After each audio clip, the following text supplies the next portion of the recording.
L'équipe féminine rwandaise de volleyball assis dans une séance d'entraînement avant leur départ pour les Jeux paralympiques qui ont débuté mercredi à Paris.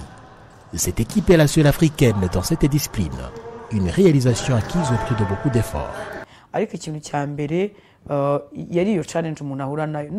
Partout où on passait, on nous sous-estimait. On voyait ces handicapés qui ont gagné, ou voyez-les, ce sont elles qui vont jouer, disait-il. Donc des propos qui nous dévalorisaient, nous prenant pour des objets et non des personnes. Représenter tout le continent africain à un si haut niveau est une tâche ardue, synonyme d'une lutte acharnée, un esprit que l'entraîneur essaie d'insuffler à ses joueuses.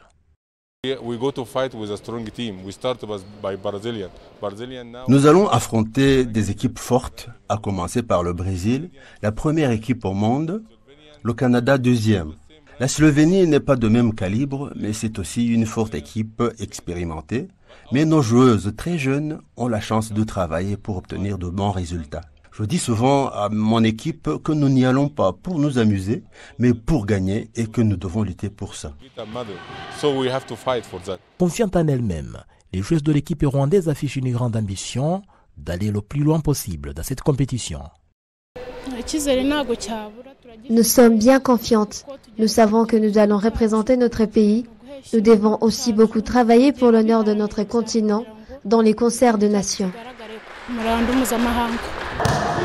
Si ces joueuses rwandaises se félicitent de l'évolution des mentalités dans le pays quant au respect des droits des personnes avec handicap, et les indiquent que les pays africains ont beaucoup à faire pour garantir les droits des personnes en situation de handicap. Dans la plupart des pays que nous avons visités, la situation reste compliquée. Dans certains hôtels, on peinait à accéder aux services de base. On pouvait monter les escaliers jusqu'au deuxième étage faute d'ascenseur.